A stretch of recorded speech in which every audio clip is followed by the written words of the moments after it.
이제 누룩의 이 문제를 깨닫고 그 문제를 즉시 대처하는 사람이 있는가 보면 그 누룩이 지금 침투했는지도 모르고 그 누룩에 삼킴을 당하는 그런 사람들이 있다는 겁니다. 그 부분에 대해서 우리 한번 살펴보도록 하겠습니다. 이스라엘 백성들이 유월절이 가까이 다가왔습니다.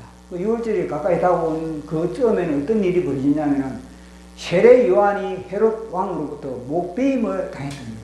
그 예수님이 그 소식을 들으시고 세례 요한을 생각하다 보니까 이제는 제자들과 함께 바다 건너편에 이제 갔던 겁니다. 이제 광야에 간 겁니다. 그러니까 주님이 세례 요한이 광야에 외치는 자가 세례 요한이지 않습니까? 그 세례 요한이 죽었다는 그 소리를 들으니까 주님이 광야로 가신 겁니다. 세례 요한을 생각하면서 세례 요한에 대해서 우리 추념하는 그런 하나의 그런 의미도 담겨 있겠죠. 그러다 보니까 수많은 사람들이 예수님을 따라갔다는 겁니다. 자, 그러면은 우리 예수님이 그 당시에 갔던 그런 장소를 우리 한번 살펴보도록 하겠습니다. 베세다 광야라는 게 어디인지. 자, 그림을 한번 보도록 하겠습니다. 이게 베세다 광야. 베세다 광야, 우리 주님이 이제는 배를 타고 가니까 수많은 사람들이 우리 주님을 따라 이 베세다 광야에 여기에 많은 군중들이 그렇게 모였던 겁니다. 주님이 이제 그곳에 수많은 사람들을 따라오니까 주님이 하신 일이 무엇이 있습니까? 수많은 그런 병자들을 고치고 귀신 들린 자들 귀신을 축출하고 그리고 그곳에서 하나님의 복음을 열심히 전했던 겁니다.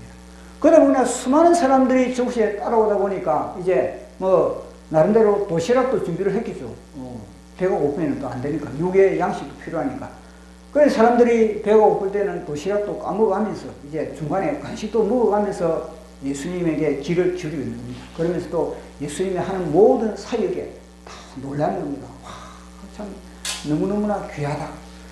자, 그러고 있는데 이제 그들이 저녁 때가 되니까 이제 배가 고파졌던 겁니다. 사실 어른들이야 배가 고프면은 한두 끼는 참을 수 있지만 근데 문제는 애들이거든요. 애들은 배가 고프면 못 참는 겁니다. 애들은 배가 고프면 그 배가 고픈 거니까 그대로 표현을 하는 겁니다.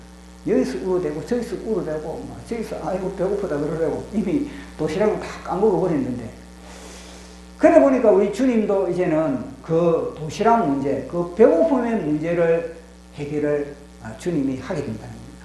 보십시오. 사람들은 그렇게 생각했습니다. 야, 저 광야에 오래 머물면은 반드시 배가 고플 것이다. 그러면 중간에 주님이 이제 계속 그곳에서 이제 제자들에게 그리고 또 사람들에게 군중들에게 설교를 할 때 중간 정도 돼서 야, 내 도시락도 없는데 나는 돌아가자. 그 중간 정도 돼서 돌아간 사람들이 얼마나 많겠습니까? 배고픈 거 아니까. 그런데 또 어떤 사람은 아예 뭐냐면 아이고 저 따라가봤자 나중에는 음식도 제공되지 않는 건데 요즘처럼 스마트폰 눌러가지고 음식 문화가 발달해가지고 빨리빨리 오토바이가 어디 조달되는 것도 아니고 그러다 보니까 저 광야로 가니까 아이고 저 끼니를 어떻게 해결할까 싶어가지고 아예 안 따라가는 사람들도 있고 그러나 따라가더라도 끝까지 배가 고픈 걸 알면서도 저희들이 도시락은 이미 다 거들났는데 알면서도 끝까지 따라갔다는 겁니다. 끝까지 따라간 사람들, 이 사람들에게 주님은요 책임을 지고 있다는 겁니다. 그들이 우리 배고픈데 도시락 주십시오. 손 안 내미는 겁니다. 주님이 그걸 알고 있다는 겁니다. 주님이 그들의 배고픔, 그들의 필요가 무엇인지 주님이 먼저 아시고 주님이 먼저 그 문제를 해결을 하고 있다는 것. 자, 우리 6장 11절. 자, 같이 읽어보도록 하겠습니다. 시작. 주께서 떡을 가져 축사하신 후에 앉아있는 자들에게 나누어 주시고 물고기도 그렇게 그들의 원대로 주시니라. 아멘. 보십시오. 우리의 신앙생활에 중간에 돌아가는 사람들이 얼마나 많습니까? 자기 생각으로. 저 끝까지 따라가자는 뭐냐? 내 배고픔의 문제를 저분이 해결하지 못하겠어요. 다 계산을 되버리는 이미. 미리 계산을 되기 때문에 미리 계산돼 저분이 나에게 떡을 제공해 줄 수 있을 것이다. 그런 생각도 못하니까 미리 다 돌아가면 아예. 근데 끝까지 따라간 사람들, 끝까지 예수님을 쫓은 사람들, 그 사람을 주님이 책임을 진다는 겁니다. 생각하지는 못한 책임을 지는 겁니다. 그러니까 주님의 입장에서는 보십시오. 돌아간 사람들은 그들은 많은 것은 나름대로 그 이후에 펼쳐질 모든 사건들에 대해서 그들은요 경험할 기회도 없는 겁니다. 그러나 끝까지 쫓아간 그들에게는 주님은 책임지시고 필요도 공급하시고 육의 양식도 공급하시고 영의 양식도 공급하시고 모든 거 다 공급하신다는 거예요. 그들이 더 놀라운 것을 주님이 미리미리 준비해 놓고 있는데 중간에 돌아간 사람들은 미리미리 여호와 이레로 준비하는 그 모든 것을 갖다가 누리지도 못한다는 것을 이야기해 주고 있는 겁니다. 그게 무엇입니까? 중간에 돌아가서 자기 생각에 누르, 자기 생각에 누르, 자기 생각으로 뭐냐면요. 주님이 예비하오니 여기에 베세다 광야에 떡도 준비해놨고 그것도 기적도 준비해놨고 놀라운 사건들도 다 준비해놨는데 이 준비하는 것을 갖다 누리지 못하고 다 생각의 누룩으로 인해서 다 미리 계산을 다 하고 있다는 겁니다. 그래 이런 사람들은 어떻게 되겠습니까? 이런 사람들은 주님을 만날 수 있는 기회, 주님을 더 경험할 수 있는 기회, 주님의 깊이 들어갈 수 있는 그런 모든 기회가 스스로 뭐냐요 다 이렇게 차단을 시키고 있는 그런 모습을 발견할 수가 있는 것입니다. 자 그렇게 했을 때 이제 배가 고픈 가운데 있거든요. 배에서 막 꼬르륵 상자가 붙어 있는 그런 상태에서 주님이 공급하시니까 그들에게는 잔치가 벌어집니다. 그 베세다 광야에서 풍성한 먹고 남을 잔치, 너무너무나 기쁜 잔치가 벌어지고 있었다는 겁니다. 그 이제 그들이 이제 다 먹고 나서 배가 부르고 나니까 이제 서서히 그들 속에서 군중 속에서 이제 삼삼오오 그들이 스스로 이제 무슨 의견을 하고 있는 겁니다. 삼삼오오 모이더니 갑자기 우리 저분을 우리의 왕으로 삼으면 되겠다. 지금은 우리나라에서는 이게 별로 실감이 나지 않을 것인데 만약에 지금 이 시대에 북한은 먹을 거 없는 저 땅에 그 풍성한 것을 모든 것을 다 제공해 준다는 그런 사람을 만났다. 그러면 어떻게 됐습니까? 우리야 지금 배가 너무 불러가지고 영양이 너무 과잉돼가지고 지금 비만으로 문제가 되지만 여기에는 인기가 없지만은 음식 인기가 있지만 북한에 가가지고 만약에 이런 엄청난 음식 모든 것을 갖다가 공급해 줄 수 있는 그런 분을 만났다. 그러면 자동적으로 저분을 김정은이 아니다. 우리 김정은이에게 우리는 기대할 것 없다. 김정은이가 아니 저분을 우리가 왕으로 삼으면 우리는 평생 보상받는다. 물고기 두 마리 떡 5개로서 저 정도를 하려면 이 땅에 우리가 살아가는 경제 문제 정도, 경제 문제만 하겠어. 의료보험 필요 없다. 의술도 끝내주잖아. 저분 우리 대통령으로 삼자.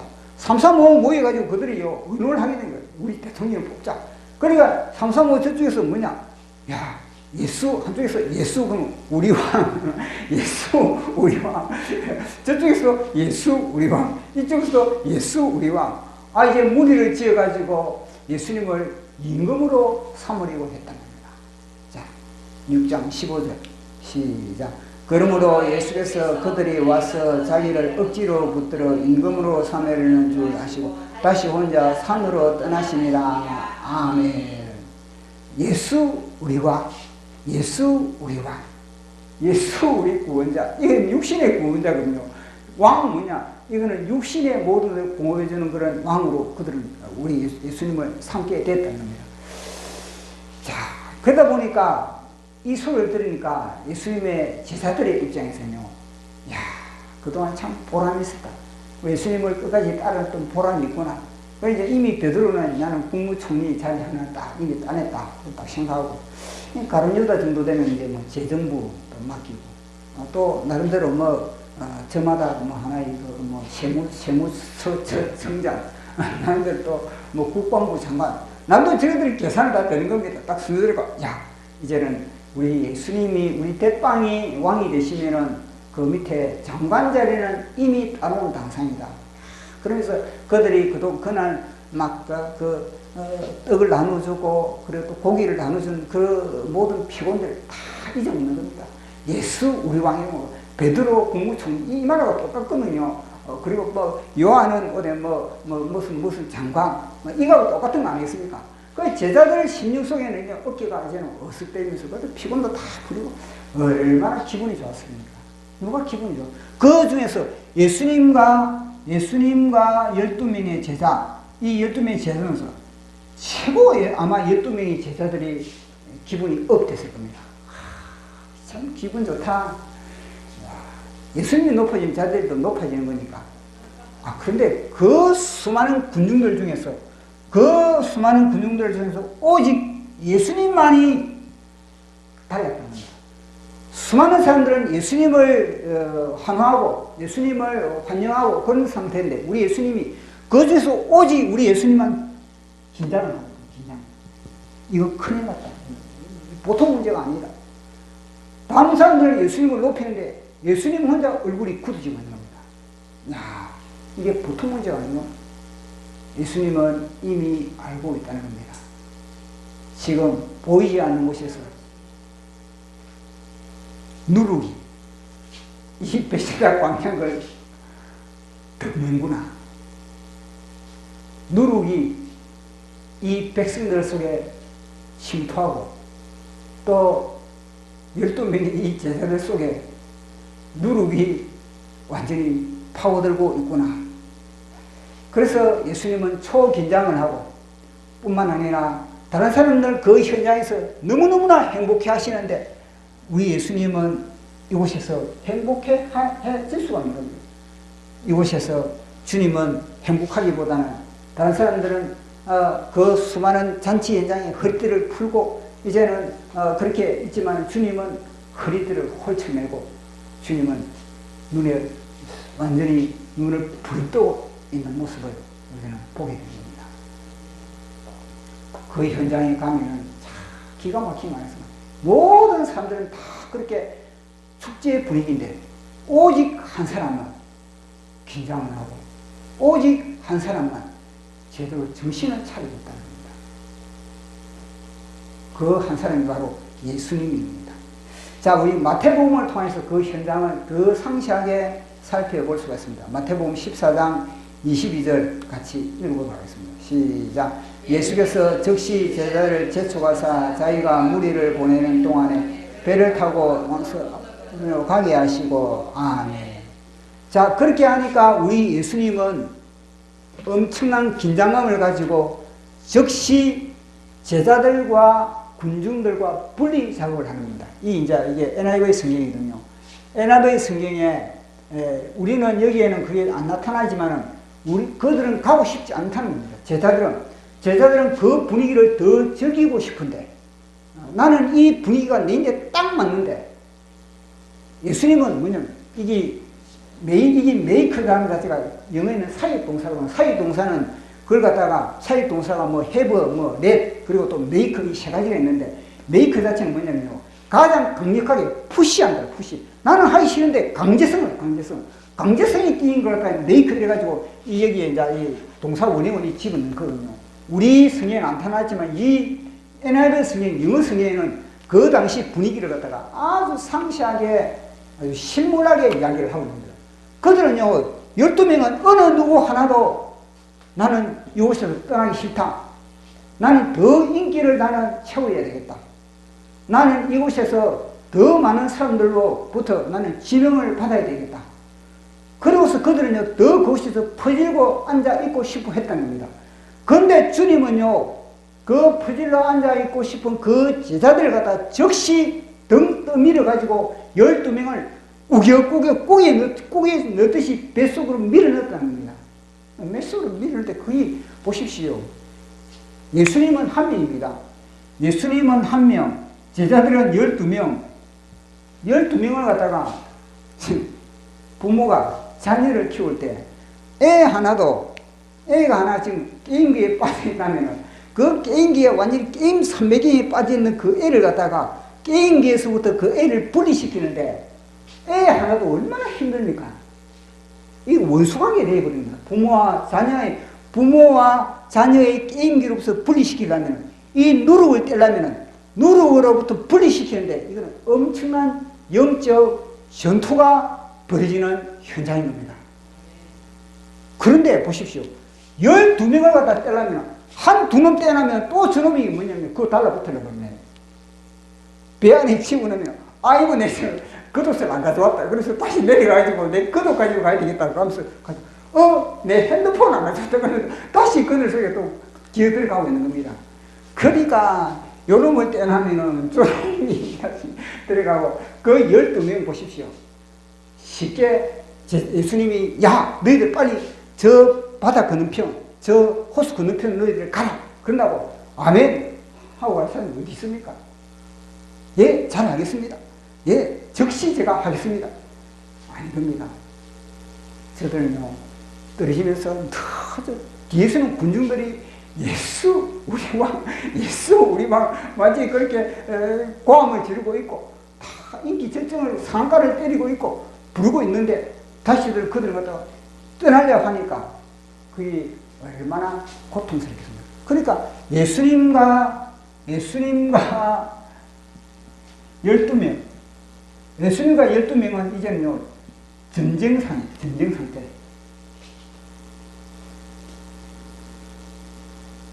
떨어지기 힘든 겁니다. 자, 그래서 이제 배를 배 어느 정도 그렇게 집어넣어 줬네. 배를 보트에 집어넣었네. 배를 탔지만은 노를 저을 마음이 있겠습니까? 노를 저을 마음이 있겠습니까? 거기다가 아이고 뭐 노를 힘이 없어.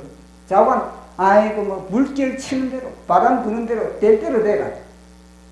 왜냐하면 미움이 가득 찬 겁니다. 주님에 대한 미움이 가득 찬 겁니다. 아 왜죠? 군중들은 갖다 우리를 환호하는데 또 뭐냐? 예수님이 또 같이 가면 괜찮아요. 근데 자기는 안 가네 또. 자기는 그 인기 속에 남아있네. 자기는 남아있으면서 우리는 갖다가 가라 그러네. 자기는 혼자 인기를 다 누리고 우리는 가라 그러냐. 아, 이런 뭐 온갖 그 상상력으로 그렇게 그들이 가득 찰 수밖에 없는 겁니다. 그러나 보십시오. 성경은 분명히 제자들을 먼저 떼놓고 그리고 그 수많은 군중들을 흩트는 작업은 누가 하시는가? 주님이 했다는 겁니다. 주님이 야 12명이야 너희들 빨리 이 군중들을 빨리 흩트라. 그렇다고 이 12명이 말 듣겠습니까? 말 안 듣는 겁니다. 말 안 들으니까 주님이 이들을 갖다가 누룩으로부터 분리시키고 그 사람들 군중들을 헤어지게 만들거든. 예수님이 혼자 뻘뻘 땀을 흘리면서 다 했다는 겁니다. 그러면서 주님은 그것을 혼자서 다 하시면서 사실은 그 일을 제자들이 해야 되거든요. 그러나 제자들은 누룩에 지금 감염이 되어버리기 때문에 그 일을 할 수가 없는 겁니다. 그렇기 때문에 예수님은 이 군중들로부터 이 예수님이 제자들을 떼어놓는 방법이 배를 틔우고 호수에 넣을 수밖에 없었다는 겁니다. 그리고 예수님이 그 군중들을 이제는 다 흩습니다.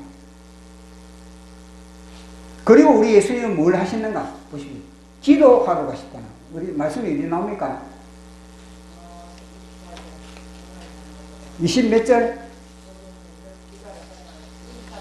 23절. 자, 같이 읽어보도록 하겠습니다. 시작. 무리를 보내신 후에 기도하러 딴에 산에 올라가십니다. 저물며 자기 혼자 계시더니 밤 사이에 예수께서 바다 위로 보십시오. 제자들은 그렇게 있을 때 예수님은 뭘 하시는가? 예수님은 그곳에서 제자들이 생각할 때는 뭐 예수님이 혼자서 그 인기 다 누리려고 그렇게 했는가 보다. 그렇게 생각하면 예수님은 그 순간에 그들을 흩어보내고 그러면서 예수님은 그 군중들로부터 자신도 분리됐다. 군중들로부터 자신이 분리돼가지고 어디 가시는가? 따로 한적한 산에 올라가셔가지고 하나님께 기도를 하고 있다. 그렇게 이야기를 하고 나옵니다. 자, 우리 예수님이 기도하고 있을 때 예수님에 대하여서 다른 사람이 아니라 이제는요 예수님에 대해서 불만이 가득한 겁니다. 제자들이 불만이 가득해가지고 그 뱃속에는요 다 입은 꾹 다물고 있지만 남들 어느 누가 불평을 탁 터뜨려버리죠. 어느 누가 야 예수님이 왜 우리를 분리시키느냐, 뭐 때문에 우리를 갖다가 배를 띄우고 그렇게 한단 말이냐. 그래서 어느 누가 불만을 탁 터리면요 역시 그 불만의 누룩이 또 옆으로 분지 나가시고 여기서도 불만 저기서도 불만 이제는요 껌 씹듯이 씹어버리는 겁니다. 왜냐? 이제 그 주인공은 없으니까 없을 때 씹는 겁니다. 이제 없을 때. 우리 예수님이 없으니까 이제는 마음껏 씹는 겁니다. 잠깐만. 성지 같은 거 뭐 10원짜리 100원짜리 같이 넣어가지고 이 새끼 저 새끼 하면서 왜냐 그때는요 마귀가 뭐냐 예수님으로부터 상한 뭔가 마음이 상한 그 모든 것들 다 끄집어내게 마귀가 충동질을 해버리거든요. 예수님의 안 좋은 모습들 그동안 섭섭했던 모습들 섭섭이 귀신이 찾아와가지고 그곳에서 완전히 모든 푸념들 하게 만들었던 겁니다. 야, 우리를 왜 쫓아보냈을까? 그들은 우리 예수님을 왕으로, 임금으로 삼으려고 그러는데, 우리가 가방끈이 짧다고 우리를 무시하는 거 아닐까? 이런 생각도 다 할 수밖에 없는 겁니다. 야, 그 중에서 우리를 배쳐가고, 나름대로 다른 사람을 뽑아가지고, 그들도 장관 세우려고 그런 거 아닌가? 뭐 이런 오해도 하고, 수많은 오해가 구름처럼 그렇게 그들 속에 덮칠 수밖에 없는 그런 상황입니다. 그렇게 원망과 불평과 막 그렇게 뱃속에서 서로 막 한참 주님을 끄집듯 씹어서 하니까 서서히 이제 조용하던 그 공기 이동이 다릅니다. 뭔가 바람이 실더만 보니까 파도가 이제는 그 파도가 일기 시작하는데 그 파도를 예사의 파도인 줄 알았는데 그 파도를 감당할 줄 알았는데 그 12명이서 그 파도를 감당하지 못할 정도로 폭풍에 이를 정도로 그렇게 이랬다는 겁니다. 아니 그 갈릴리 호수에 잔뼈가 굵은 그들이 그걸 능히 감당할 줄 알았는데 아무리 저어도 더 이상 배가 진행되지 않았던 겁니다. 그러면서 열심히 그들은 파도를 통해서 물길을 통해서 그 속에서 멀미를 하면서 그 저녁에 먹었던 그 모든 그 물고기 그리고 다 그 뭐냐 그곳에 토해내는 겁니다. 그리고 그곳에서 나름대로 분담을 했겠죠. 노를 젓는 사람은 노를 젓고, 물 퍼내는 사람은 물을 퍼내고, 서로 번갈아 하면서 열심히 그들은 그 살기 위한 작전을 그렇게 했던 겁니다. 그 살기 위한 작전을 그렇게 할 동안에, 어느 누구 한 사람도, 베드로가 만약에, 야, 우리 이거 힘써도 안 된다. 우리 이거 예수도 안 된다. 우리 주의 삼창 기도하자. 자, 주여 우리를 도우소서. 주여 우리를 불쌍히 여기소서. 주여 우리를 긍휼히 여기소서. 그렇게 했더라면요, 그 순간에 그 모든 것은 상황이 종료할 수가 있는 겁니다. 그러나 그는 어느 누구도 하나 주여 우리를 도우소서. 주님이 우리의 구원자다. 주님이 우리를 도울 수 있는 그런 능력이 있다. 이 생각마저도 차단이 되어버립니다. 왜냐? 하루 주님을 씹으니까. 노력이 겹겹이 완전히 쌓여버리니까 주님을 부를 수 있는 그런 생각마저도 이제는 차단이 되어버린 겁니다. 제가 밤에 신방을 가봤거든요. 그 갈릴리에서 제가 신방을 갔던 겁니다. 겹겹이 쌓여가지고 이제는 주님의 이름을 부를 수 있는 그 모든 채널마저도 다 차단이 되어버린 겁니다. 그러니까 그들은 그 속에서 살아보겠다고 노를 젓고 나름대로 물을 퍼내고 물집이 생기고 어깨가 뻐근하고 그러한 상황이 벌어졌다는 겁니다. 그게 몇 시까지 되었나? 오후 시간이 나와 있는데 한번 봅시다. 시간이 밤 사경 몇 시냐면요 3시에서 6시입니다. 얼마나 치열하게 폭풍과 싸우냐, 얼마나 치열하게 이 파도와 싸우는 것을 이야기해 주거든요. 그들은요, 초저녁에 헤어졌거든요. 초저녁에 헤어졌는데, 밤 3시에서 6시 사이에, 그 사이 동안에 그들은요, 한숨도 못 자면서 그 폭풍과 씨름을 하고 있었다는 겁니다. 그러한 가운데 우리 주님은 뭐 주무시겠습니까? 우리 주님은 그 순간에도 뭐냐면, 제자들을 위해서, 주님이 무슨 기도 하겠습니까? 주님이 그 밤에 밤새워 그렇게 올라가가지고 산에서 무슨 기도 하겠습니까? 주님이 기도 제공, 저 군중들, 자신을 임금으로 삼으려는 저 군중들의 무지함, 저들의 감긴 눈을 주여 열어주시옵소서. 하나님, 저들의 눈을 열어주시옵소서. 저들의 감기 있는 눈을 열어주시고, 주여 저 제자들 속에 있는 저 누룩, 심토한 저 누룩이 빠져나가기를 원합니다. 예수님이 중보기도 안 했다면요, 예수님이 밤새워 중보의 기도의 밧줄을 갖다가 그 배에 던지었다면 그 배는요 이미 자초되어 버립니다. 이미 자초되어 버렸을 것인데 주님이 중보로 붙들어 줬기 때문에 그 배가 그나마 자초되지 않고 그렇게 건재하게 있었던 것입니다. 그래서 주님이 이제는 안 되겠다 싶어서 더 이상 이제는 내가 안 되겠다 싶어서 밤에 그 파도를 짓밟으면서 제자들에게 달려왔던 거 아니겠습니까? 그래 제자들에게 달려와서 비로소 그 파도를 주님이 그 배에 들어왔을 때 비로소 그 파도가 잠잠해졌다. 그렇게 성경은 이야기를 하고 있습니다. 자, 우리 4장 14절 마태복음 요한복음 6장 21절 자, 같이 읽어보도록 하겠습니다. 시작. 영접하니 배는 곧 그들이 가려는 땅에 가려는 것이라. 아멘. 그리고 마태복음 14장 요한복음 거의 끝이죠. 그럼 마태복음 14장 26절 안 보도록 하겠습니다. 14장 26절 시작. 제자들이 그가 바다 위로 걸어오심을 보고 놀라 유령이라 하며 무서워하는 소리가 지르거나 많이 두려워하고. 보십시오. 14장이 26절에 보면은 그들이 누군가 다가오는 그 사람을 갖다가 유령이다 그렇게 이야기를 하고 있습니다. 유령이라는 것 자체는 그 말을 통해서 이것을 진단할 수 있는 것은 뭐냐면요, 그들이 그날 밤에 배에서 만약에 주님을 불렀다면은, 주님에게 구원을 요구했다면은, 누군가 등장하면, 저분이 주님이다. 그렇게 알 수 있을 건데, 그들은요, 주님을 까마득하게 잊었다는 겁니다. 이 사건이 뭐, 갈릴리 호수에서 한두 번 벌어진 사건인 겁니까? 이 사건이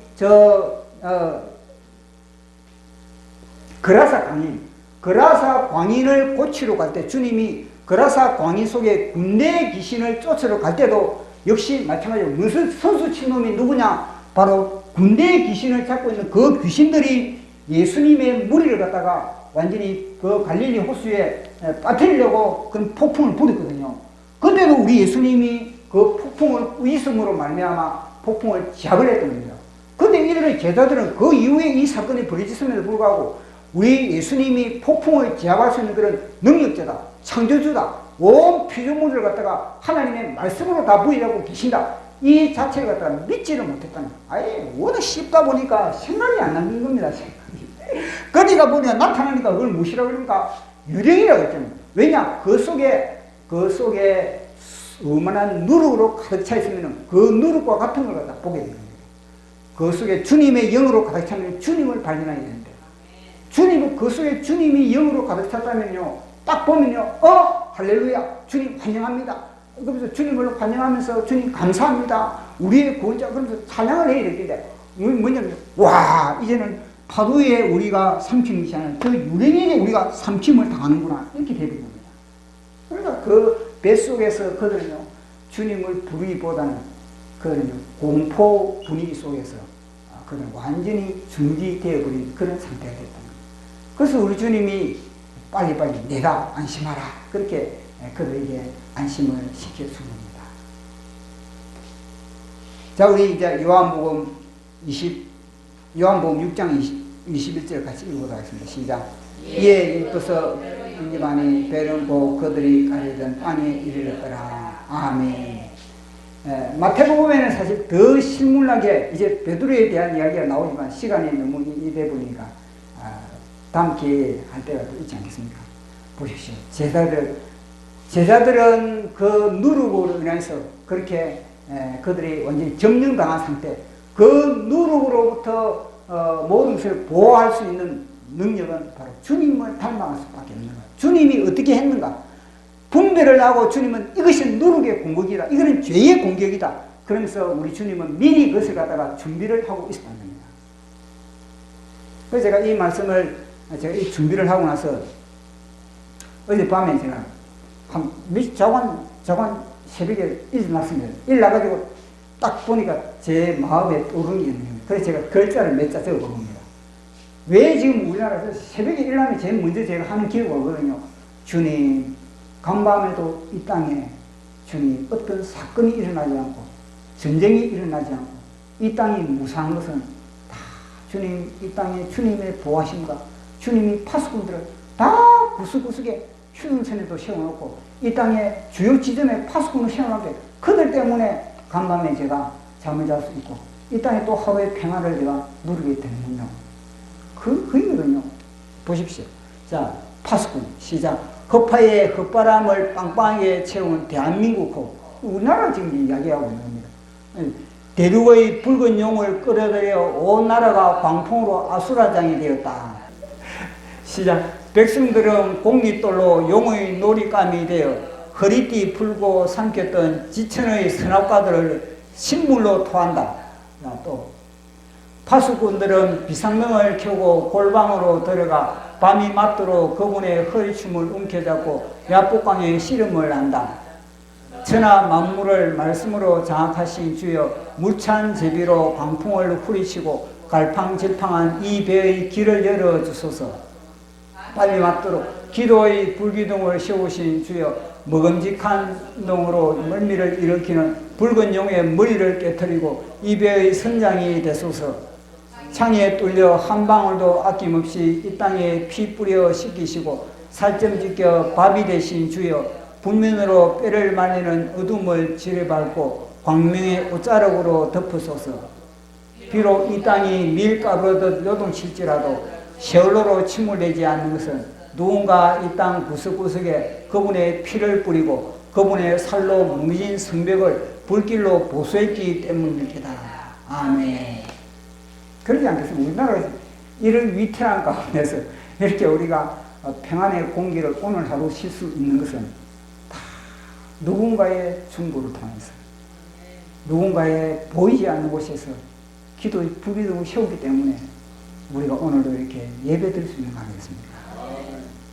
우리 주님처럼 주님의 심장으로 제자들은 그렇게 몸만 불평을 할지라도 제자들은 그렇게 참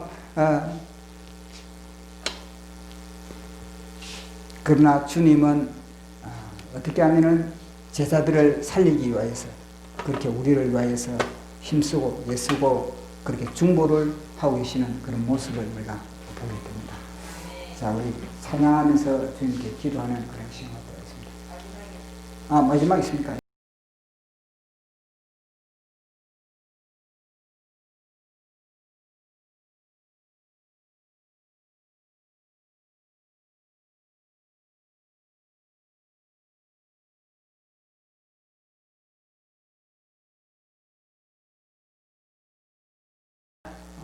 완전히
문과는